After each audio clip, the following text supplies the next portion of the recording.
야, 연봉 3천만원, 세금 8만원 줄어. 추경호 27%나 덜 내게 돼. 기재 세제 개편안 공방.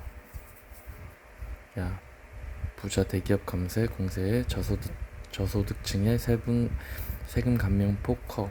연봉 1억 5천만원은 1%만 감소. 야, 법인세 인하.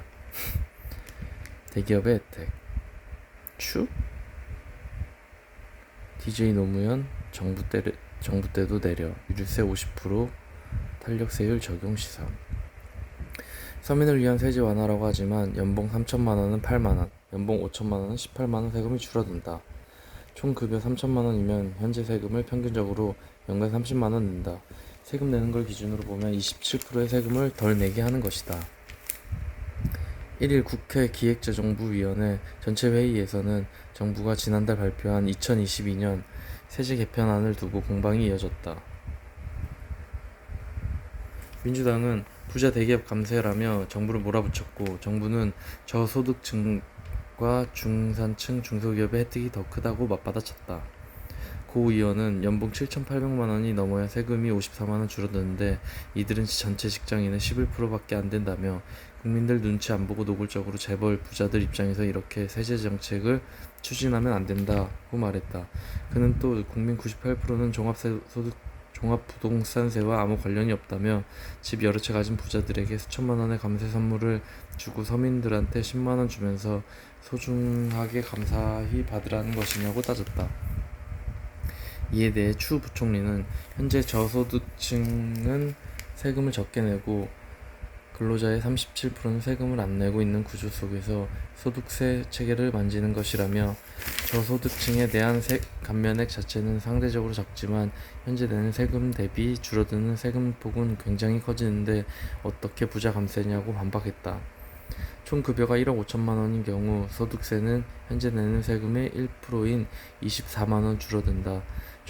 종부세에 대해선 지난 대선 과정에서 여야 할 것 없이 문제 제기를 많이 했다며 너무 징벌적으로 운영돼 왔던 부분을 정상화하는 것이지 부자 감세와는 관련이 없다고 선을 그었다. 법인세 최고세율 3%포인트 인하를 비롯한 법인세 개편을 둘러싼 논쟁도 이어졌다. 민주당 양경숙 의원은 법인세 최고세율 인하로 혜택을 보는 기업은 전체 90만 개 법인 중 3천억을 초과하는 0.01%인 103개 정도라며 법인세 인하 혜택은 역대 최고우왕을 누리고 있는 재벌 대기업에 돌아갈 것이라고 주장했다.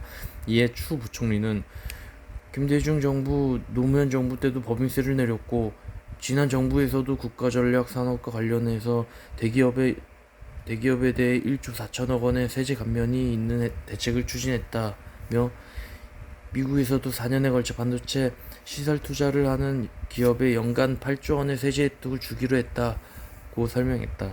정부는 세제 개편에 따른 세액 부담 경감률을 대기업 10.2%, 중소 중견기업 12.1%로 각각 추산했다. 추 부총리는 필요하면 유류세 탄력세율을 최대 50%까지 늘릴 수 있다는 뜻도 내비쳤다. 기업 총수사면에 대해선 정치적 해석과 변론으로 분명히 도움이 될 것이라는 견해를 밝혔다. 그는 다만 사면은 대통령의 고유 권한이며 그 기준 등에 대해 왈가왈부하고 먼저 이야기를 하는 것은 적절하지 않다고 덧붙였다. 이창용 하는 총재 기준금리 0.25%포인트씩 인상이 적절. 점진적 인상, 기존 방침 재확인, 한 경제 스태그플레이션 단계 아니야. 이창용 한국은행 총재가 기준금리를 향후 0.2%포인트씩 인상하는 것이 적절하다는 견해를 밝혔다. 이 총재는 1일 국회 기획재정위원회에 출석해 앞으로도 당분간 높은 물가 오름세가 지속될 것이므로 금리 인상 기조를 이어나갈 필요가 있다며 물가와 성장 흐름이 기존 전망 경로를 크게 벗어나지 않는다면 기준금리를 0.2%포인트씩 점진적으로 인상하는 것이 적절이라고 말했다.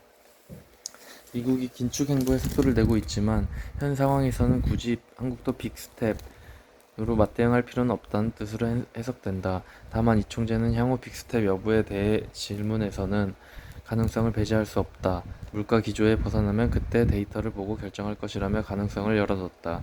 이날 이 총재의 언급은 점진적 금리 인상이라는 한은의 기존 방침을 재확인한 것이다. 이 총재는 사상 첫 빅스텝을 단행한 지난달 13일 기자회견에서 당분간 금리는 0.2%포인트씩 올리겠다고 밝힌 바 있다. 한은이 올해 남은 세 차례 금융통화위원회에서 두 차례 0.2%포인트씩 기준금리를 올린다고 가정하면 현재 2.2%인 기준금리 수준은 연말 2.75에서 3%에 이르게 된다. 하지만 기준금리가 2.25에서 2.5%인 미국은 연내 추가 자이언트 스텝이나 빅스텝을 예고하고 있어 이 경우 한미 기준금리의 역전 상황이 장기화될 수도 있다. 이 총재는 현재 한국 경제 상황이 경기 침체와 물가 상승이 동시에 발생하는 스태그플레이션 단계는 아니라고 선을 그었다.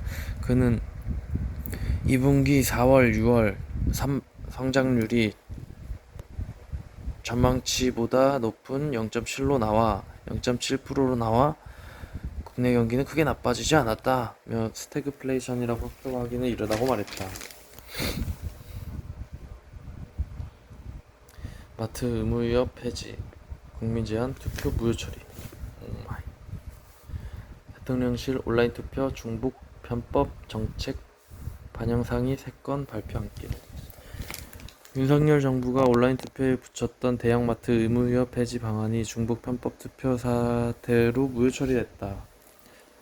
대통령실은 1일 국민 제한 탑10 투표를 통해 선정하려던 우수 국민 제한 상위 3건을 별도로 발표하지 않기로 밝혔다고 밝혔다.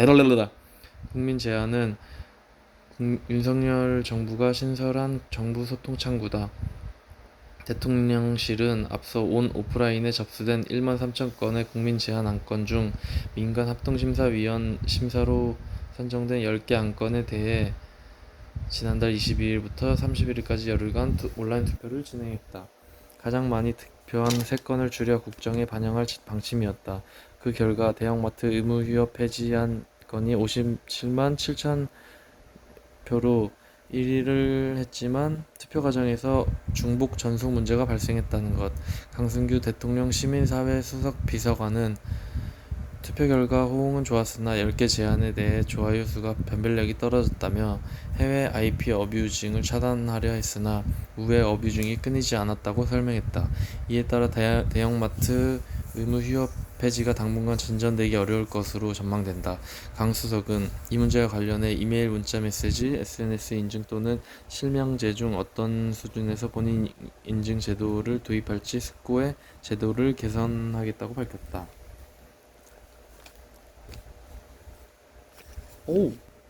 국방장관 BTS 군의 5대 연습시간 주고 해외 공연 기획. 국방에서 BTS 병역 관련 질문에 공정성 등 원칙 지키기는 범인의 해결, 병역 특례 사실상 불가 입장 밝혀.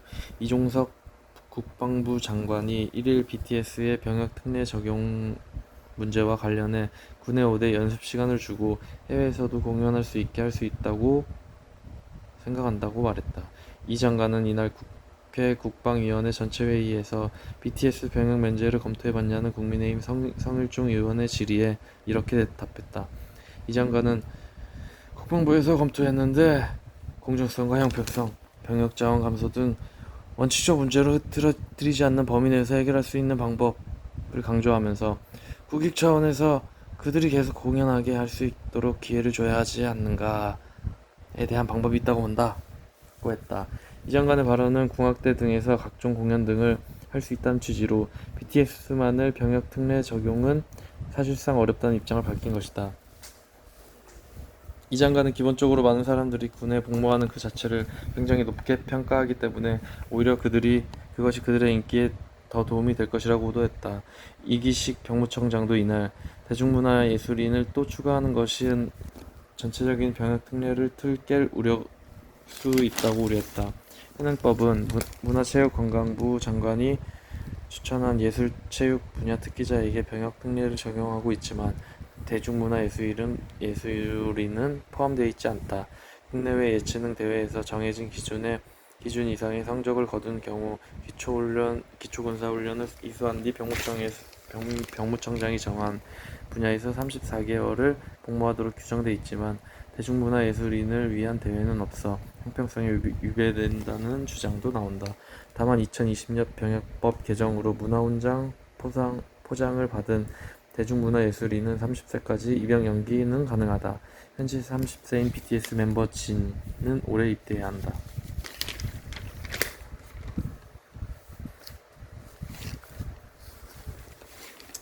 전북의 대기업 계열사 유치, 농생명 산업 강화, 성장 모멘텀 확보. 민선 8기 광역단체장에게 듣는다. 대기업 계열사를 유치하고 농업생명을 산업을 적극 육성해 전북 경제의 모멘텀을 확보하겠다. 김관영 전북도지사는 1일 전북 전주시 완산구 도청 집무실에서 가진 동아일보와의 인터뷰에서 경제와 민생을 살려야 다른 문제도 해결할 수 있다며 이같이 밝혔다. 김 지사는 또 강원과 제주는 특별자치도가 됐는데 전북은 특별자치도가 안 됐고 초광역권도 아니다라며 전북 새만금 특별자치도 법 연내 통과를 이끌어 기울어진 운동장을 바로 잡겠다고 강조했다. 다음은 일문일답. 광역단체 중 가장 높은 득표율로 당선됐다. 출마 선언을 늦게 여러모로 불리한 상황이었지만 해볼만하다고 생각했다. 현장에서 만난 도민들로부터 변화의 열망이 느껴졌다. 또 경제를 살려야 한다는 간절한 바람이 민심에 담겨 있었다고 본다. 국회의원 시절부터 변화를 주장하고 많은 아이디어를 제시해온 걸 도민들께서 높이 평가해 주신 것 같다. 전북의 가장 시급한 현안이 뭔가? 빌 클린턴 전 미국 대통령은 1992년 대선에서 바보야, 문제는 경제야 라고 외치며 당선됐고 미국 경제의 부흥을 이끌었다. 전북이 똑같은 상황이라고 본다. 경제와 민생을 살리는 것이 최우선이다. 그래야 청년 인구, 균형 발전 등 다른 문제를 풀 수 있는 활로가 열린다. 전북은 무한한 성장 잠재력이 있다. 다만 경제 성장을 이루려면 모멘텀이 필요하다고 생각해 대기업 계열사 유치를 공약했다. 대기업 계열사를 어떻게 유치할 건가? 의구심을 갖는 분들도 있다. 하지만 임기 중 반드시 성과되겠다. 조직 개편으로 기업 유치 지원실을 만드는 등 도청부터 바꾸고 있다. 대기업 계열사뿐만 아니라 전략산업과 연관된 중소기업도 유치하겠다. 지난달 26일 두산과 693억 원 규모의 투자 협약을 맺었다. 전임 지사께서 노력을 많이 하셨고 우리가 잘 매듭지어 결실을 맺었다. 규모가 작다고 생각하시는 분들도 있겠지만 이제 시작이다. 이번 결과가 씨앗이 돼 다른 대기업 계열사 유치에 도움이 되도록 하겠다. 무엇보다 전북도가 진정성을 갖고 기업이 좋은 환경에서 활동할 수 있도록 돕는다는 믿음을 주기 위해 노력하겠다. 기업 유치 지원실 신설 등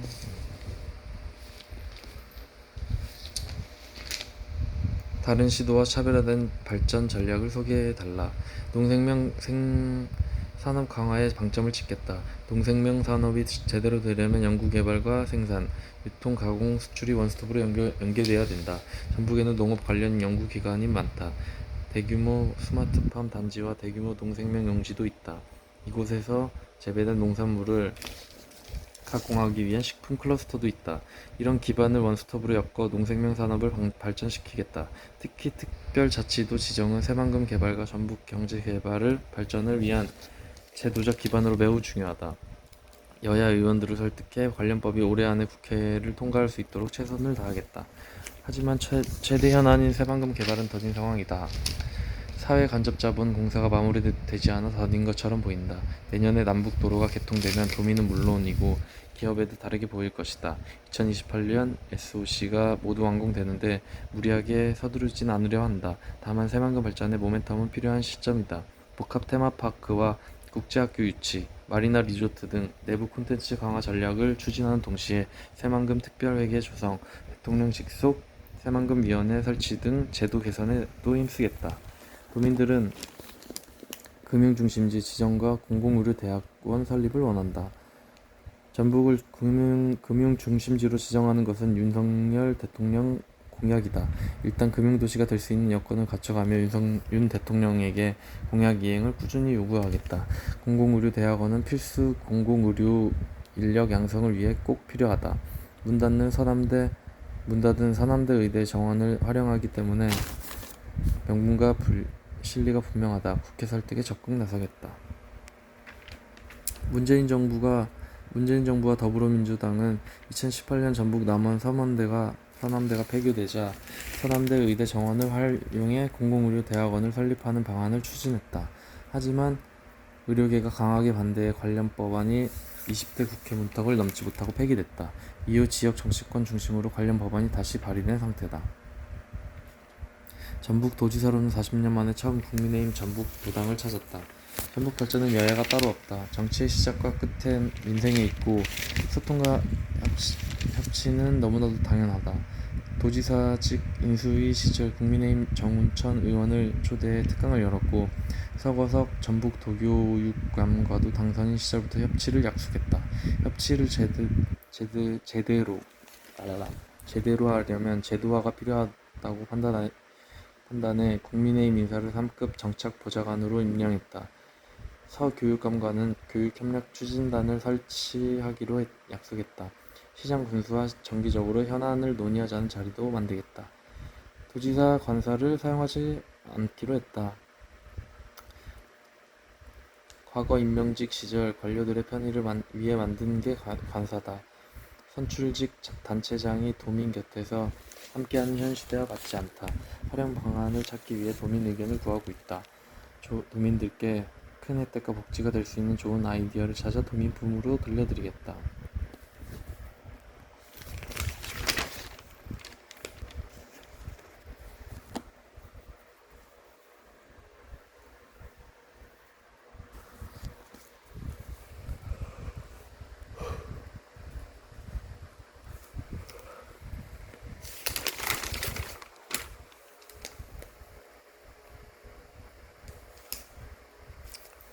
교육단체 42고 만 5세 입학 즉각 철회. 박순애 목표 불변. 사회적 합의 갖출 것. 교육단체들 대통령실 앞 반대 집회. 초등 입학 연령 교육 격차 원인 아니야. 교원 설문 95%가 조기 입학 반대. 박인가? 한 달씩 12년간 취약 앞당길 수도. 초등 1, 2학년 오후 8시까지 돌봄. 한덕수 학부모 불안업계 의견 반영.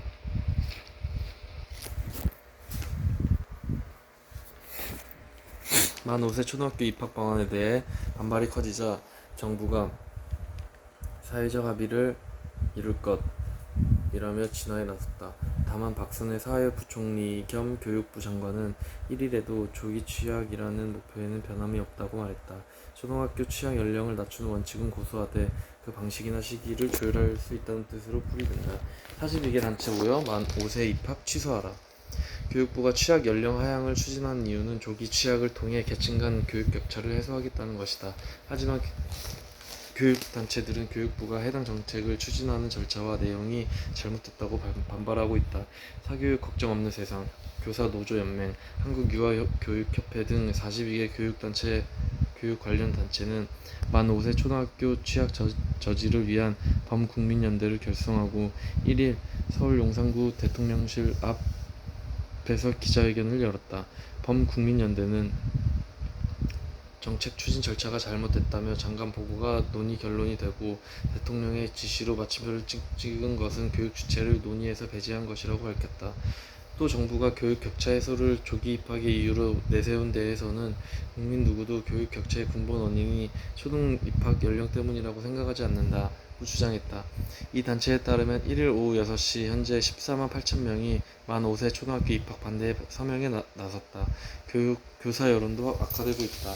한국교원단체 총연합회에 따르면 이날 전국 유초중고교 교원 1만 662명을 대상으로 설문조사한 결과 응답자의 94.7%인 1만 97명이 초등학교 조기 입학에 반대하는 것으로 나타났다. 교총과 한국국공립유치원교원연합회, 한국유아교육협정 행정협의회는 이날 만 5세 초등학교 입학을 철회해달라는 요구서를 대통령실 교육부 국회 교육위원회에 전달했다. 박순애 12년 걸쳐 5세 취약 앞당길 수도. 논란이 커지자 정부도 대국민 설명에 나섰다. 박 부총리는 이날 오후 서울 영등포구에서 기자들과 만나 2025년부터 4년 동안 단계적으로 초등학교 취약 연령을 낮추는 것은 하나의 시나리오라며 국가교육위원회 공론화 과정 등을 통해 열린 자세로 사회적 합의를 도출할 것이라고 밝혔다. 박 부총리는 앞서 이날 오전 CBS 라디오에서 취약 연령 하향을 12년 동안 할 수도 있겠다. 매년 1개월씩 당겨서 라고 설명하기도 했다. 초등학교 조기 취약으로 돌봄 공백이 발생할 수 있다는 우려에는 초등학교 1, 2학년은 오후 8시까지 돌봄을 보장할 것이라고 강조했다. 한덕수 국무총리는 이날 박 부총리에게 학부모 등 교육 수요자의 의견을 경청해 정책에 반영하라. 국민이 불안해하는 일이 없도록 하라고 지시했다. 학제 개편 계획 보고 이후 각계 반발이 계속되자 한 총리가 진화에 나선 것으로 풀이된다. 국민의힘 안철수 의원은 이날 자신의 SNS를 통해 정부가 주도하기보다는 사회적 합의 기구를 통해 학제 개편 세부안을 결정해야 한다고 주장했다. 스코틀랜드에선 초등 입학 만 5세에서 7세 상향 논의. 집권당 아이들 학업 스트레스 덜고 디지털 시대 계층 간 교육 격차 해소. 영국 스코틀랜드 집권 여당은 초등학교 입학 연령을 만 5세에서 7세로 올리는 방안을 논의하고 있다. 어려서부터 생기는 공부에 대한 압박을 덜어주고 디지털 시대에 심각해진 계층 간 교육 격차를 줄일 수 있다는 취지에서다. 스코틀랜드 집권당 스코틀랜드 국민당은 유치원 재학 연령을 만 3세에서 6세로 바꿔 초등학교 입학을 현재 만 5세에서 7세부터 하도록 하는 교육체계 개편안 방안을 10월 의회에서 논의할 계획이라고 영국 BBC가 지난달 31일 보도했다. 스코틀랜드 정부는 영국 정부로부터 독립적으로 교육 정책을 운영한다. 토니 기글리아노 정책위의장은 초등학교 입학 연령을 높이면 아이들의 학업 스트레스를 덜 수 있다고 봤다. 그는 학업으로 인해 정신건강 문제가 있는 아이들이나 성취도 격차가 예상보다 잘 줄지 않는 아이들이 늘고 있다며 조기교육 문화를 바꾸려는 노력이 필요하다고 설명했다. 디지털 기기를 활용한 비대면 교육이 늘면서 빈곤층과 부유층 간 학업 격차가 커진 점도 입학 연령 높이기에 힘을 싣고 있다. 스코틀랜드 감사원은 지난해 빈부 계층 간 학업 성취도가 격차가 매우 크다고 밝혔다. 신종 코로나 바이러스 감염증으로 대면 수업이 중단되자 양질의 비대면 사교육을 받은 부유층 아동과 그럴 여력이 없는 빈곤층 아동 간 학습 격차는 더 커졌다. 이 같은 격차는 좁히기 힘들어 정신적 스트레스도 상당하다는 것이다. 근데 카리에서 전화 모니터링 중단, 고위험군 재택치료 Q&A. 해열제 먹어도 38도 이상 고열된 의사 진료를. 집 근처 진료센터 미리 확인하고 가슴 통증 등 응급 상황엔 119 연락. 오늘 신규 확진 11만 명 안팎 전망. 신종 코로나 바이러스 감염증 재택 치료자 가운데 집중관리군 60세 이상 및 면역 저하자들이 하루 한 번씩 받던 전화 모니터링이 1일 중단됐다. 이날 0시 기준 입원 중인 코로나19 중환자는 287명으로 5월 18일 313명 이후 75일 만에 가장 많았다. 최근 확진자 증가세가 다소 둔화되긴 했지만 2일 발표되는 신규 확진자는 11만 명 안팎이 될 것으로 전망됐다.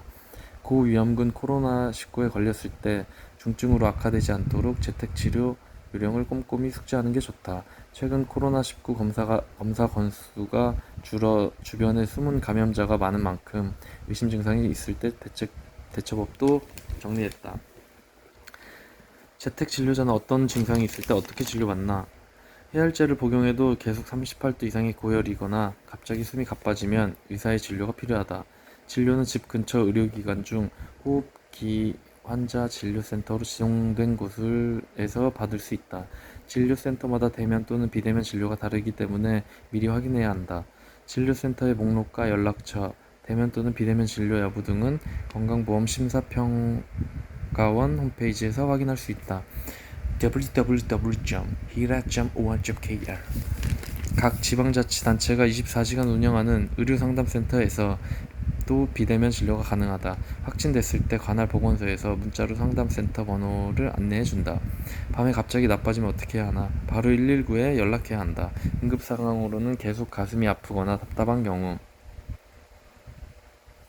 사람을 못 알아보고 헛소리를 하는 경우, 깨워도 계속 자려고 하는 경우, 손톱이나 입술이 창백하거나 푸르게 변하는 경우 등이 있다. 집 화장실이 하나뿐이라 확진자와 함께 쓰는데 괜찮을까? 최대한 공간을 분리해 생활하는 것이 좋지만 어쩔 수 없는 경우라면 확진자가 공간을 사용한 뒤 소독해야 한다. 변기와 세면대 표면을 소독 티슈로 닦는 것이 좋다. 최근 주변에 선별 진료소가 많이 없어졌던데 열이나 기침이 나면 어떻게 검사를 받아야 하나? 발열, 우한, 기침, 두통 등 코로나19 증상이 나타나면 적극 검사를 받아야 한다. 보건소 선별 진료소와 임시선별검사소에서 무료로 유전자 증폭증 PCR 검사를 받을 수 있는 대상은 60세 이상 고령자, 코로나19 검사가 필요하다는 의사소견서가 있는 사람, 밀접 접촉자 등 확진자와 역학적 연관이 있는 사람, 감염 치약시설의 선제검사 대상자, 신속항원검사 양성자 등이다. 동네 병의원에서 전문가용 RAT 검사를 받는 방법도 있다. 이때 유증상자, 무증상자 중 확진자의 밀접 접촉자 등 역학적 연관성이 있는 사람은 진찰료 5,000원을 부담하게 된다. 이해에는 3에서 5만 원을 내야 한다. 그래. 친구, 연인과 삽니다. 비친족 가구원 100만 명 돌파. 작년 47만 3천 가구 역대 최대. 가족 대신 친구나 애인과 함께 사는 비친족 가구가 지난해 역대 최대로 나타났다. 비친족 가구의 구성원 수도 처음으로 100만 명을 돌파했다. 1일 통계청 국가통계 포털에 따르면 지난해 전국의 비친족 가구는 1년 전보다 4만 9천 가구 증가한 47만 3천 가구로 나타났다. 이는 1980년 관련 통계를 작성한 이래 최대치다. 비친족 가구는 가족이 아니라 친구나 애인 등 남남으로 구성된 5인 이하 가구를 뜻한다. 비친족 가구는 해마다 증가하고 있다. 2016년 26만 9천 가구였던 비친족 가구는 2017년 30만 9천 가구로 처음 30만 가구를 넘어섰다. 2020년 42만 3천 가구에는 2020년에는 40만 가구를 돌파했고 지난해 47만 가구까지 늘었다. 전체 가구에서 차지하는 비중은 2016년 1.4%에서 지난해 2.2%로 0.8포인트 높아졌다. 지난 지역별로는 경기도가 가장 많았고 서울이 뒤를 이었다. 비친족 가구의 절반가량은 서울 경기 지역에 거주하는 것으로 나타났다. 지난해 비친족 가구에 속한 가구원은 101만 5,100명으로 처음 100만 명을 넘었다. 2016년과 비교하면 5년 만에 74%가 늘어난 것이다.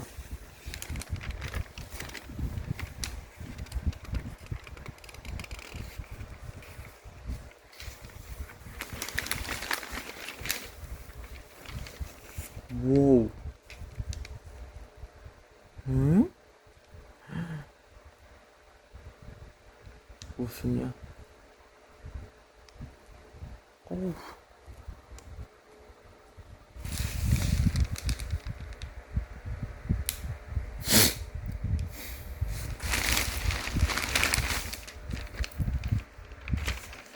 중은행 주택대출 465조 원 손실 증명.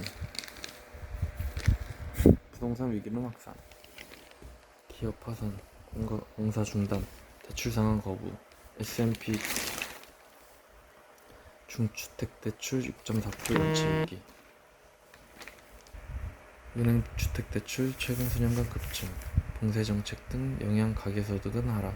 중금융 흔들리는 글로벌 위기 우려. 중장기 침체엔 가능성의 의견 갈린다.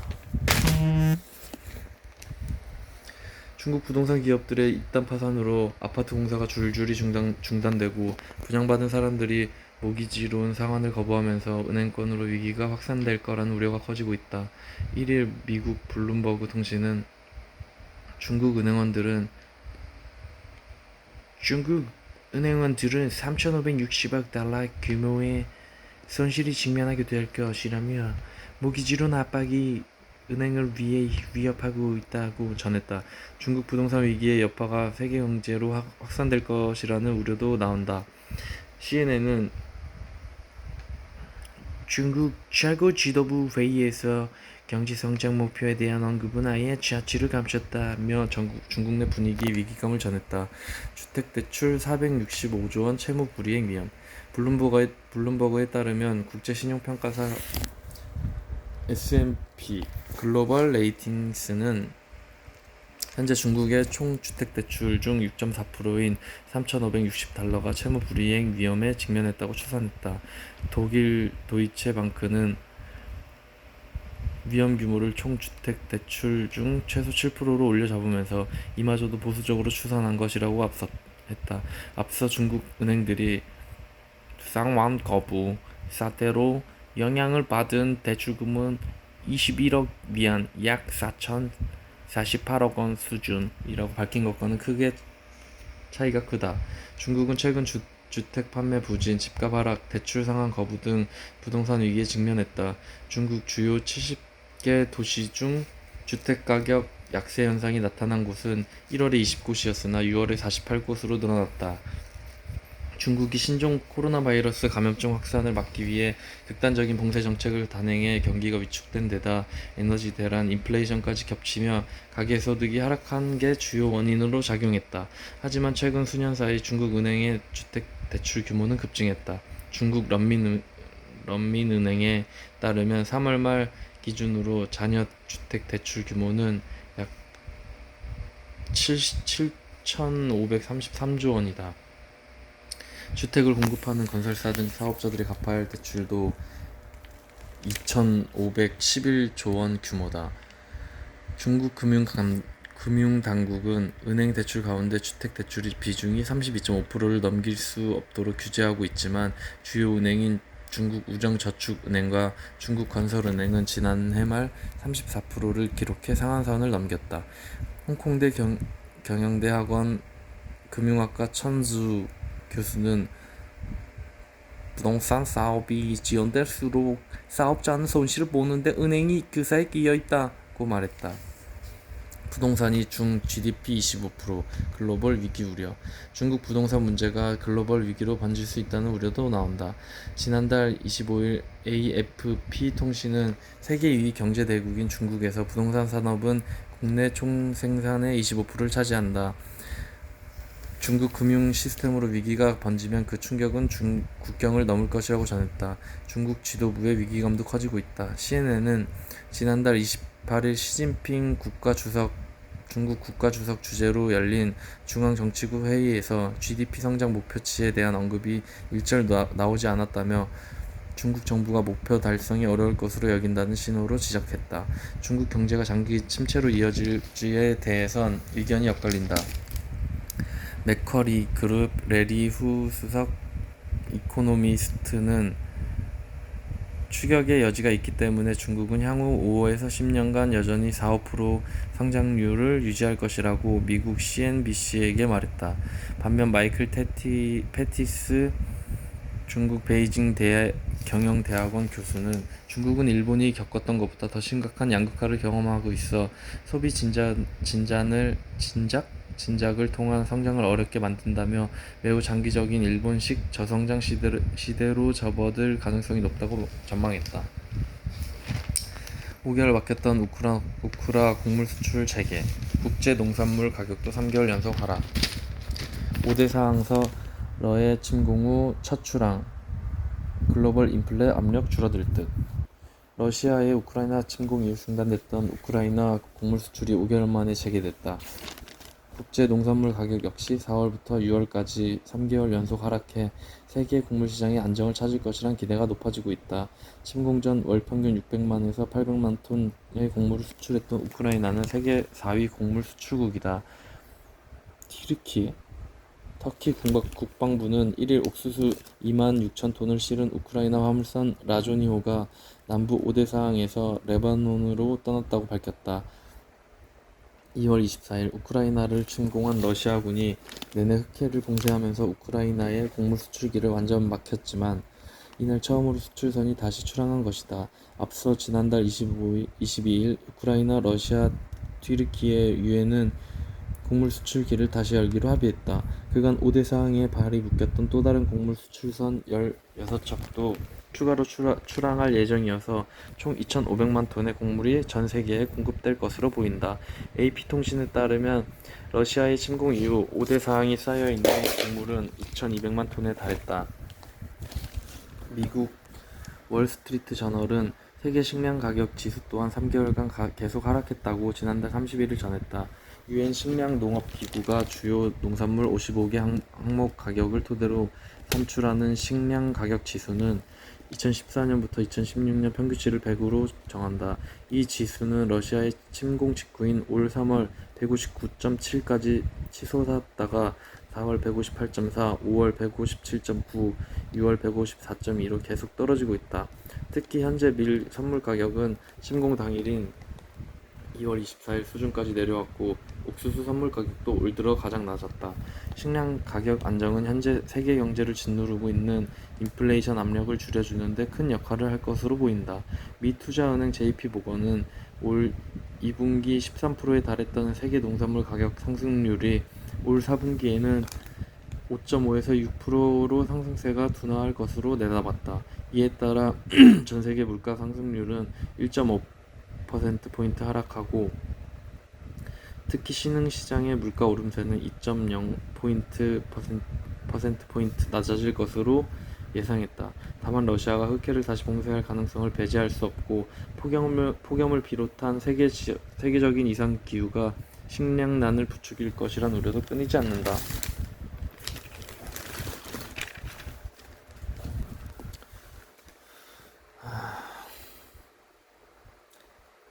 우크라 포로 거세 후 총살 영상. 차엔 러군 제트 문화. 친러 성향 SNS 채널에 올라와 국제사회 경향. 사실된 전쟁 범죄. 사실된?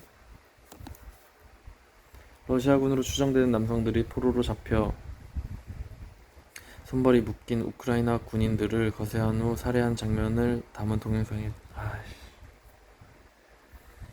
이 영상이 언제 어디에서 촬영된 것인지 알려지지 않았으나 러시아가 자행한 잔혹한 전쟁 범죄에 대한 비판 여론이 고조되고 있다. 지난달 30일 미 CNN에 따르면 칠러 성향의 텔레그램 채널에서 우크라이나 국기 새긴 노란색과 파란색의 천조각을 두른 한 군인이 입에 재갈이 물려있고 손을 등 뒤로 묶인 채 거세당한 영상. 고문을 자행한 남성들이 이 군인을 총으로 살해한 뒤 시신을 끌고 가는 모습이 담긴 동영상에 등장한 차와 일부 남성의 휘장에 러시아의 우크라이나 침공을 지지하는 의미인 대문 Z 모양이 표시돼 이들이 러시아 군임을 짐작하게 한다. 국제사회는 일제히 러시아를 비판했다. 유엔 인권조사단은 끔찍한 영상이 경악했다며 사실로 밝혀지면 명백한 전쟁 범죄라고 비난했다. 주제프 보렐 유럽연합 외교안보 정책 고위 대표는 러시아가 우크라이나와 그 국민에게 불법적이고 정당하지 않은 전쟁을 계속해 나날이 더 끔찍한 잔악행위가 생겨나고 있다고 가세했다. 하지만 에너지 대란에 빠진 서방이 대러 제재를 속속 완화해 러시아의 잔혹한 전쟁 범죄를 막지 못하고 있다는 비판도 나왔다. 영국 파이낸셜 타임스에 따르면 앞서 6월 4일부터 러시아 원유를 선전하는 유조선에 대해 해상보험 발급을 중단했다던 이유는 지난달 말 이 제재를 완화했다. 지난달 영국 의회를 통과한 대러 제재 역시 내년부터 시행할 해상보험 발급 중단 대상을 러시아 석유를 영국으로 수입하는 선박으로만 한정했을 뿐 제3국으로 가는 선박은 제외했다.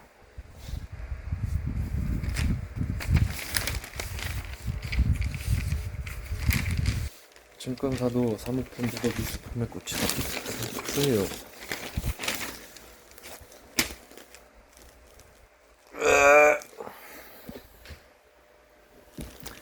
키움증권 조각 투자 플랫폼과 MOU, 사모펀드 공동구매 플랫폼 투자도 수익성 높은 편, 세금 부담도 적어. 부동산과 달리 양도세만 내면 돼. 전문가 sorry. 위작 파손 등 위험 부담. 증권사, 은행, 사모펀드 등 국내 금융회사들이 기존 투자 영역에서 벗어나 미술품 투자 시장에 적극 진출하고 있다. 고가의 작품을 소액으로 쪽에 투자하는 것이 가능해질 정도로 미술품 투자가 크게 대중화되면서 금융회사들이 이를 통해 수익을 얻고 자사의 고객 기반도 넓히려 하고 있는 것이다. 이를 투자은행 업계에 따르면 기관 전용 사모펀드 운용사 크로스로드 파트너스는 온라인 미술품 공동구매 플랫폼 아트앤가이드를 운영하는 열매 컴퍼니에 수십억 원 규모로 투자를 완료했다.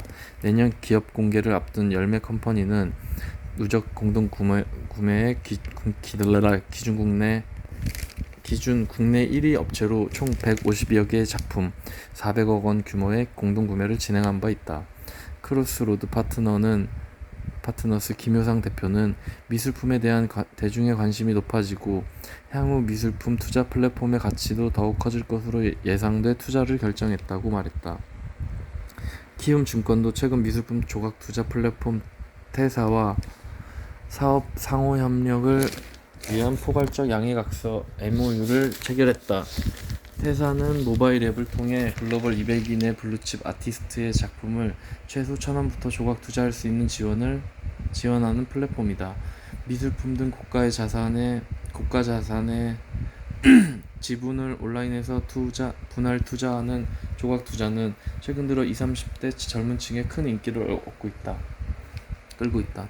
앞서 올 3월 NH농협은행도 테사와 사업 협력을 위한 협약을 맺은 바 있다. 이들 금융사와 미술품 투자기업은 상호 협력을 통해 대고객 마케팅과 투자자 보호 등의 분야에서 시너지 효과를 얻겠다는 포석이다. 금융회사들이 이런 분야에 적극 관심을 보이는 것은 최근 미술품 투자가 비교적 높은 수익성과 안정성, 낮은 조세 부담 등의 장점을 내세워 대중의 인기를 얻고 있기 때문이다. 미술품은 투자시장 활황기에는 수요가 증가하면서 점진적으로 가격이 상승하고 불황기에도 거래가 유보되며 가격이 유지되는 특성이 있다. 그래요.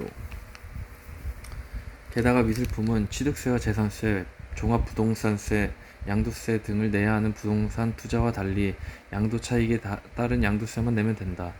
예술경연지원센터에 따르면 국내 미술시장 거래액은 2021년 9,223억 원으로 예측됐다. 전년 3,291억 원 대비 3배에 이르는 수치다.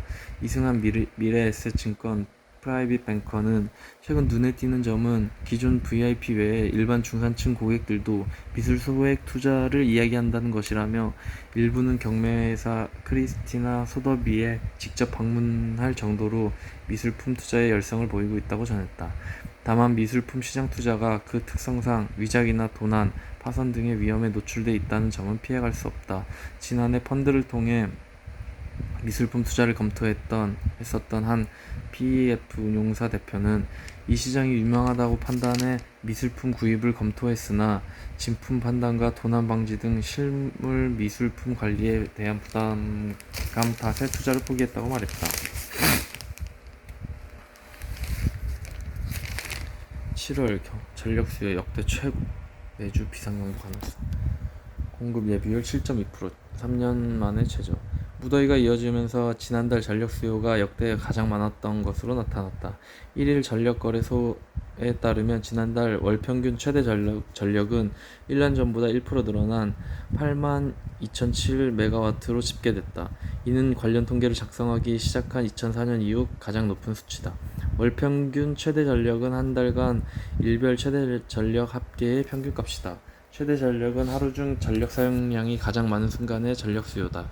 월 평균 최대 전력이 8만 메가와트를 넘어선 건 2018년 8월, 2021년 7월에 이어 세 번째다. 전력 수요가 늘어난 건 사회적 거리두기 해제로 상가, 공장 등 전력 소비가 늘어난 데다 폭염으로 냉방기기 사용이 증가했기 때문이라고 풀이된다. 전력 수요가 늘면서 추가로 공급할 수 있는 열 전력을 뜻하는 전력 공급 예비율은 지난달 7일 7.2%로 2019년 8월 13일 6.7%, 이후 3년 만에 최저치로 떨어졌다. 이날 공급 예비력은 6,726메가와트로 전력 수급 비상경보 1단계 발령 기준 5,500메가와트 미만에 근접했다. 정부는 이달 둘째 주에 전력 수요가 정점을 찍을 것으로 내다봤다. 이에 따라 다음 주 전력 수급 비상경보가 9년 만에 발령될 수 있다는 관측이 나온다. 유류세 최대폭 인하 한 달. 휘발유 1,800원대 떨어져. 경유가 비싼 가격 역전은 지속. 정부가 유류세를 최대 37% 인하한 후 한 달 만에 전국 주유소 휘발유 평균 판매가 리터당 1,800원대로 떨어졌다.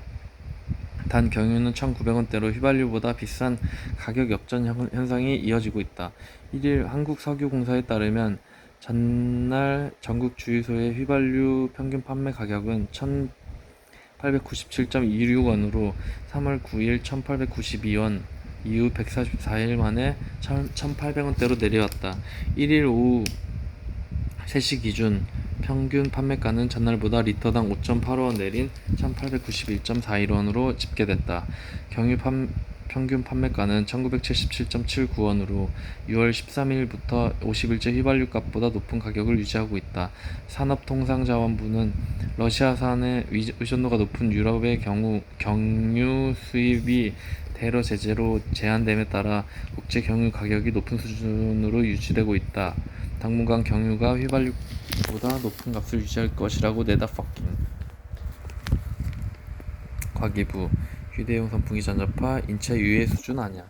환경보건센터 문제제기 10종 포함 20종 측정 결과 국제 인체 기준 충족. 센터 장시간 사용 고려 안에 반박. 휴대용 선풍기의 전자파 위험성과 관련해 정부가 인체에 유해하지 않는 수준이라는 결론을 냈다. 처음 문제를 제기한 시민단체는 강하게 반발했다. 과학기술정보통신부는 시중에 유통 중인 목선풍기 9대와 손선풍기 11대 등 총 20대의 휴대용 선풍기에 전자파를 측정한 결과 국제 인체 보호 기준을 모두 충족한 것으로 나타났다고 1일 밝혔다. 과기정통부는 국제표준과 동일한 국립전파연구원 기준으로 측정한 결과 국제 건국 인체 보호 기준의 2.2에서 37% 수준의 전자파가 측정됐다고 했다. 조사 제품 중 10개는 지난달 26일 환경보건시민센터가 전자파 측정치가 바람 유발 기준치를 최대 322배 초과했다고 지목한 제품이다. 과기정통부는 환경보건시민센터가 활용한 계측기는 주파수별 전자파 측정이 어렵고 안테나 크기도 국제 규격에 맞지 않는다고 설명했다. 전자제품에서 발생하는 전자파는 주파수에 따라 인체 보호 기준이 다르기 때문에 주파수별로 구분해 측정할 수 있어야 한다는 것이다. 또 환경보건시민센터가 주장한 바람 유발인 기준인 4mgauss는 세계보건기구와 국제비전리방사보호위원회 등에서 과학적 증거가 부족해 인정하지 않는다고 강조했다. 환경보건시민센터는 이날 휴대용 선풍기 전자파 관련 과기부 보도자료 반박한다는 자료를 냈다. 환경보건시민센터는 과기정통부 발표가 가까운 거리와 오랜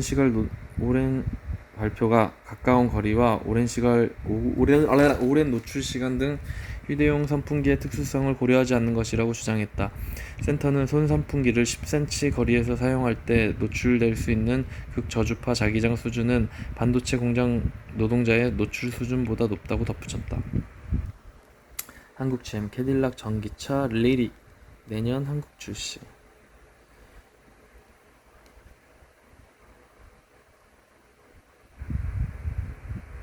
홈앤쇼핑 새 멤버십 앤클럽 최대 5% 적립. 홈앤쇼핑이 멤버십 앤클럽을 신규 론칭한다고 1일 밝혔다. N클럽 멤버십은 6개월간의 구매 이력과 구매 횟수에 따라 등급을 부여하고 등급별로 해당별 월 금액의 5%까지 적립해준다. 적립의 혜택은 플래티넘 5%, VIP 4%, 골드 3%, 실버 2% 순이고 최대 월 5만원까지 적립금을 받을 수 있다. 플래티넘과 VIP 고객은 홈앤쇼핑의 인기 상품을 할인된 가격으로 구매할 수 있는 N클럽 이런 게 있고 현대오일뱅크 롯데제와 바이오 사업 제휴. 현대오일뱅크가 롯데제과 바이오 사업 전략적 제휴를 위해 양해 각서를 체결했다고 1일 밝혔다. 현대오일뱅크는 내년 완공 목표로 대산 공장 1만 제곱미터 부지에 연산 13만 톤 규모의 바이오 디젤 제조 공장을 건설 중이다. 디젤 제조? SK 지오센트릭 1 도쿠야마 세정제 합작공장. SK 지오센트릭과 일본 화학기업 도쿠야마가 만든 합작법인인 1일 반도체용 세정제 생산 공장 기공식을 열었다. 두 회사가 50대 50으로 출자해 만든 합작법인 STAC는 24년부터 본격적인 생산에 들어갔다.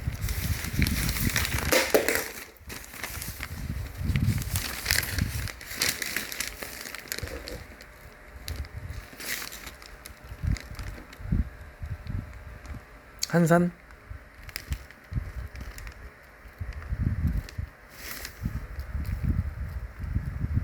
선예? 니콜? 오랜만이네.